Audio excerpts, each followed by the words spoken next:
This content was created purely for entertainment and informational purposes. The creators of this vlog do not endorse drinking and driving, debauchery, underage drinking, public intoxication, speeding, street racing or any other form of delinquency. I'm just a guy, with a drink, talking about cars. Please don't take this too seriously.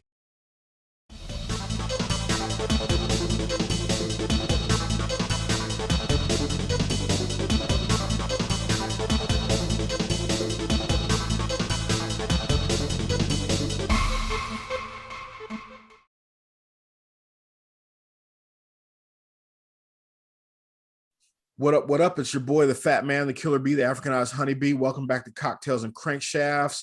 It's the Car Guy Blog 05 at gmail.com. Guy at 05Car on Twitter, at 05Car on Instagram, at 05Car on Facebook. The word zero, Z-E-R-O, the number 5, fifth, the word car, C-A-R. With me as always, my fabulous co-host, Mayflowers. What's happening? What's going on, man? Chilling. So, trying to make sure that my summer face don't look as ugly as this car. You ever have a friend? I was going to talk about that here in a second. You ever had a friend and like they're a good friend, they're a loyal friend, they can fight, they can run fast, but they ugly, and there's no nice way to say it. Your best friend is just ugly, an ugly person. Well, I'm fortunate that none of my friends are ugly. I mean, me neither. I'm probably the ugly friend in my group, but all the same. None of my friends are ugly. However, I have been out and I see the group of girls and you look at them and you go, so all y'all are not particularly pretty. Stop none of my friends will be mistaken for supermodels. Let's never get it twisted. We're not here to ugly shame. We are never ugly shaming. We are here to ugly shame as long as it's about cars. So let's talk about the Consulier GTP. Now, this car, this is a blast from my past. And some of these modern YouTube channels, these youngsters are fawn and wax poetic over this car like it was something great, like it was, like it was mistreated or Warren Mosler was done wrong. And I'm here to disagree. I was present when this car was racing in IMSA. I was present when this car was winning the Nelson Ledges 24-hour race and getting banned. I was present when they went to the car magazines and the car magazines said that car is ugly. When they had their $25,000 Corvette challenge and they got beat and then they started making up rules. It's the kid that walks into the classroom and says, I'll arm wrestle anybody here. And their arm gets put through a table. And then they're like, well, okay, but look, we got to do this and we got to use the grips and we got to do that. And no disrespect, no, full disrespect to Warren Mosler. I don't care about that dude. The car was ugly. He don't know you. And I say that as a 22-year mechanical engineer, as a guy who studied composite materials, as a guy who studied internal combustion engines, as a guy who spent his childhood dreaming up weird and exotic and fanciful race cars. This car looks like it was designed by a 12-year-old with a bunch of Legos. Being generous. with a bunch of Legos, right? Okay, so it was a composite car and it was super stiff and he would hit it with a sledgehammer. Warren Mosler did not invent composite materials. He'd been beat to that. Okay. Oh, well, it was a monocoque chassis. It was a foam-filled composite monocoque. Okay. Again, that was not new technology. Oh, it was a 4-cylinder turbo and he only had like 200 horsepower and he could, again, Lotus was already doing that. Not a new thing. Now, the problem was the car cost $60,000 in 1988. For comparison, a Corvette was $30,000 in those days, and a Lotus Esprit was about $60,000. And a Lotus was certainly a much finer automobile than a Consulier GTP, because here's why. Yes, plastic tub chassis, foam-filled, very rigid, only with steel pickup points for the suspension. No structural steel in the car. Fine, wonderful. As a guy that was all about composites, I love it. Wheels, tires, hubs, door handles, probably the headlights, steering column, power window mirrors, engine, Dodge K car. Let me say that again. Running gear and fitment from a Dodge K car. Omni, Spirit, Daytona, minivan. I can't. Not the minivan. Like, I can't. I can't. When this car came out, my parents had a Dodge Caravan minivan, and they shared components. That's a problem for me, man.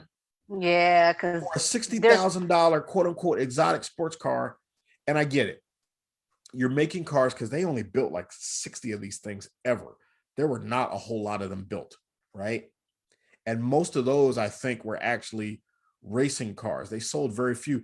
He couldn't give the damn car away because it's ugly.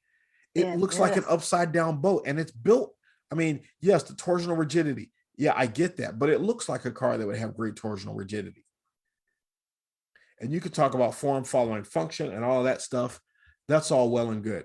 And full disclosure, after Consulier spun off into Mosler Automotive, because the guy that founded the company's name was Warren Mosler. After he created Warren Mosler, he made something called the Intruder and the Velociraptor, or the Interceptor and the Velociraptor. He made two later versions of this car. One of them had a split windscreen. It was horrible. Yeah, so I mean, the Chrysler LeBaron, it shared parts with the LeBaron. Ew. Yeah, the Omni. And yeah, the Omni GLHS was fast. Yeah, sure, okay. But it wasn't, unlike this photo, it wasn't literally going to run away from a Ferrari fast. Right. So this is the later car. This is the MT900, I believe it was called. This car is legit good looking, and it's very fast. It has a Corvette-based V8.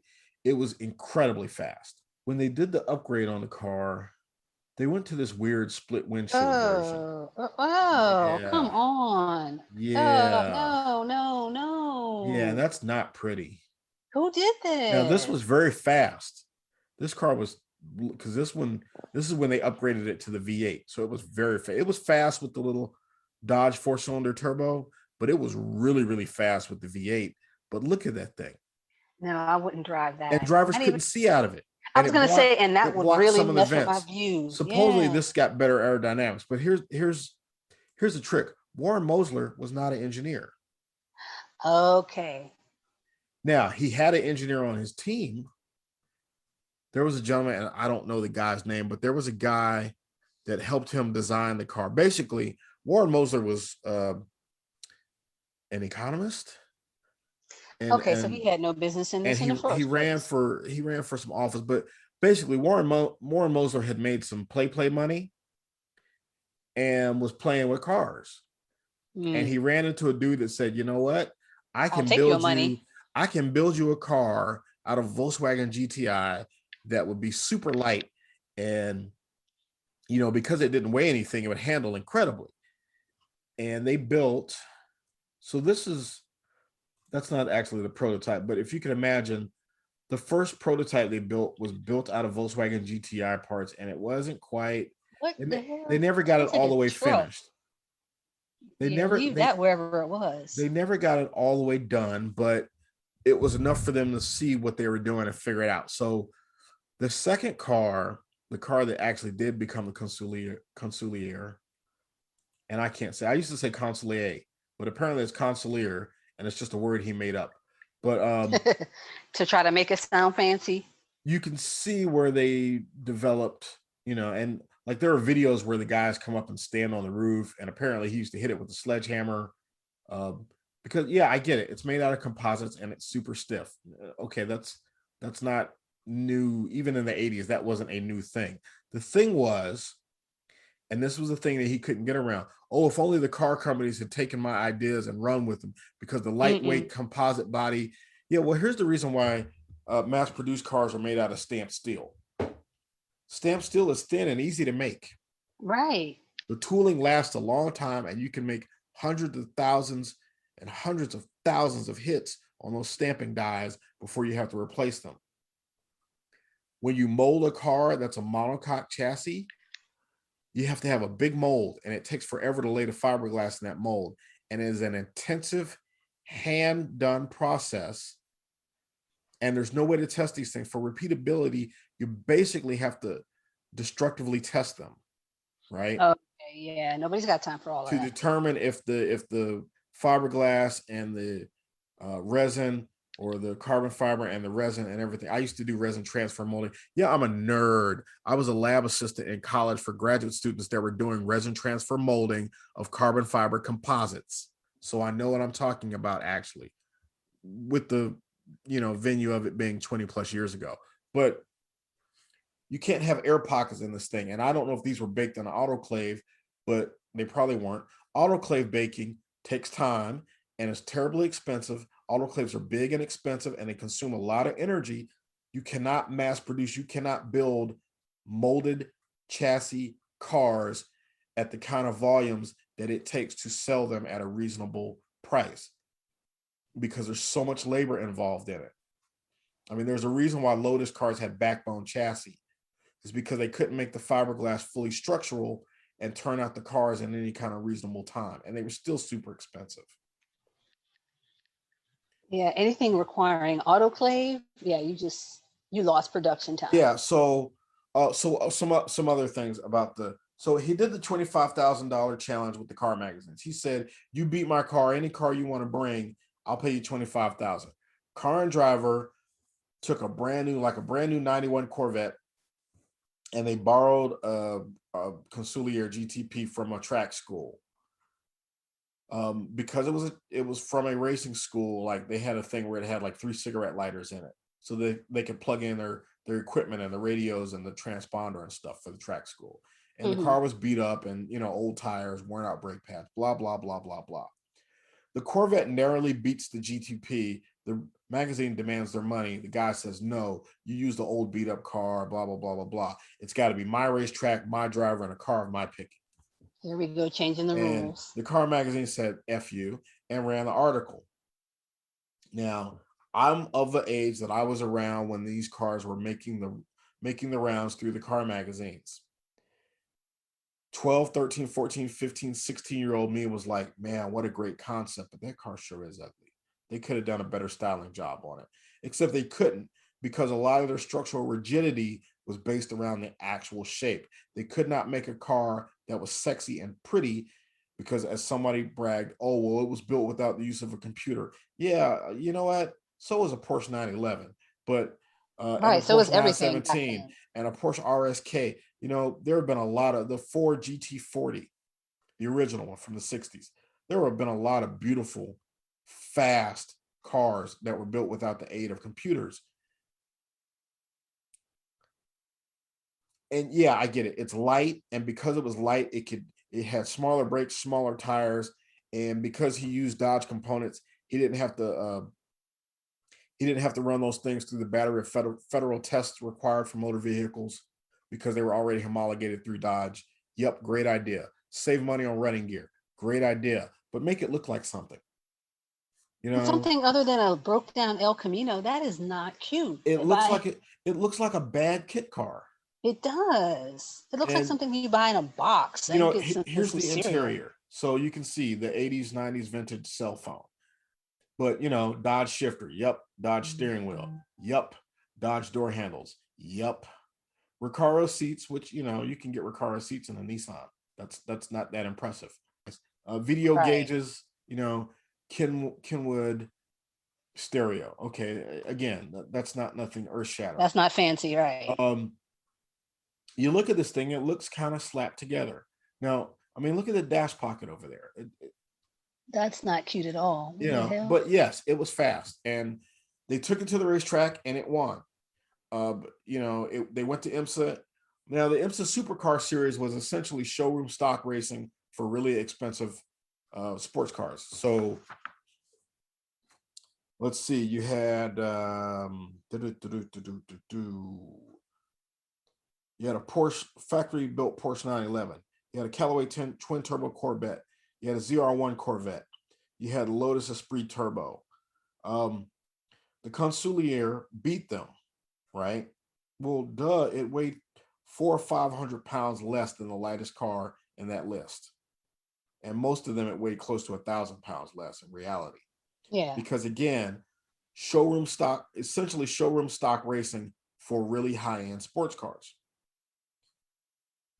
So they saddled them with a weight penalty, and of course they didn't like that. Oh, they're cheating. Well, weight penalties are not a new thing in racing. You know, Porsche 911 ran the Porsche 935. I'm sorry, the Porsche. Yeah, that's right. The 935 ran with weight penalties for years, or was built because it was built from a street car. I won't say weight penalty. They had to ballast the car to meet the minimum requirements for the class. Right. And then as the engines got bigger, they would do things like, if they were building from a factory shell, like the Porsche 934 still had the stupid electric windows because it was based on a street car. And to make the weight for the racing class, they just left the electric power windows in it.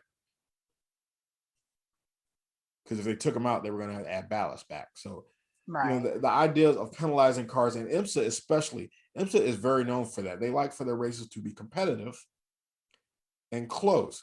And when you're dealing with cars that weren't built to a set of racing rules, but were built for street use, sometimes you have to do things to equalize the performance. So yeah, 300-pound weight penalty. Blah, blah, blah, blah.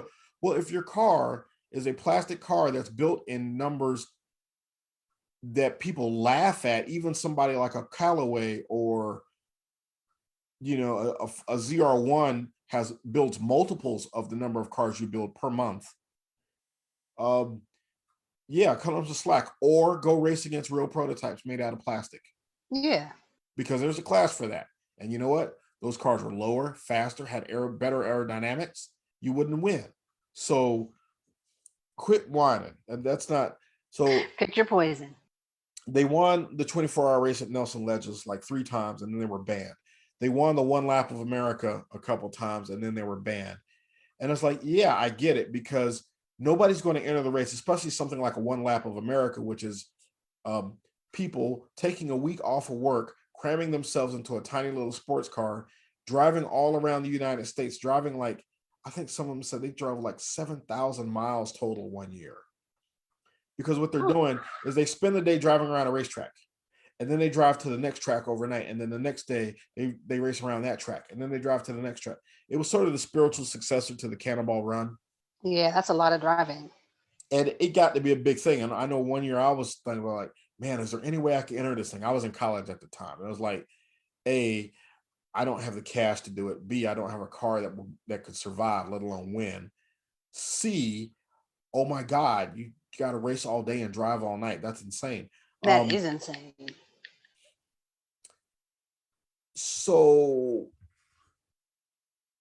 yeah, I get why they would ban it, because it wasn't built in the same vein as the other cars in the competition, which were made out of steel, which were made from production car. Because here's the thing about a Consulier GTP. Say what you want. In Fayetteville, North Carolina, as a teenager, I knew I could drive to Raleigh or Charlotte and buy a Porsche. Right. In fact, I think we had a Porsche dealer in Fayetteville, honestly. I knew I could get a Corvette delivered to the local Chevrolet dealer within a couple of days. You know, I knew I could go to Greensboro and buy a Lotus or a Ferrari. There's no place in North Carolina that I could get a Consulier GTP. And if I had the money, the waiting list was probably, you know, weeks, because they're building every single car completely by hand. There was no mass production in it other than the fact that they bought mass-produced parts from Dodge. You know, and their interior gauges were off-the-shelf pieces. Yeah, that's crazy. You know, and again, the engineer in me, the kid in me, the guy who wants to build a car in his garage in me says, yep, I get it. Great idea. But make it good looking. Make the interior not look like the bargain basement bin economy cars from a nearly bankrupt car company that had to be bailed out by the government. You know, I think that's the point. It doesn't have to. It doesn't have to be sexy, but it doesn't have to be ugly. No, at $60,000, it needs to be sexy too. It needs to be not basic. Because I'm not paying $60,000 for a basic bish car. Here's what I'll say: for that kind of money in that day and age, you can go buy a Corvette and hop it up. You know? Right. You could buy a used Ferrari and hop it up. There's like, you gotta have, the Lamborghini Countach was not a great handling car. The Lamborghini Countach was not a practical car, but everybody had a poster of that car in the 70s and 80s because it was a sexy car. Right. It can be both. Right. But even if you're not going to make it sexy, it can be like, it can be cute. Yeah. It basically just has to be not hideous. Exactly. And this is just hideous. So, again, I was kind of rooting for the guy to a degree, but now as I look back at all sort of the revisionism about it and how the big car companies did him wrong, and he was a genius, and if only he was nobody's genius. He was a rich guy that knew an engineer, and they had enough money to do something that I, as a teenager, knew would work. Yeah, he just got to come up. Like, again, composite materials and using structural foam to fill a composite shell to make it more rigid was not a new idea. It was the same thing that was being done with aluminum honeycomb and fighter jets and Formula One cars. It was not. Anyway, it's like you said, a lot of revisionist history. Yeah, the best thing I can say is that the later cars were absolutely gorgeous and very fast, and I don't wish. And Warren Mosley ran for president at some point, and I think he ran for Senate once. I don't wish the guy any ill will, but all this stuff about he was done so wrong, and he was a Preston Tucker, the big automotive company shut him down. Whatever, shut up. He was no threat. He was no threat. The 60 cars he built or whatever were no threat to the big three. He wasn't even a threat to Porsche, Lamborghini, or Ferrari. Right, like real stop talk. Gassing him. Yeah, stop gassing him. It wasn't that. He was not that. He is far from the first person to be banned from a racing series for not meeting the spirit or letter of their rules.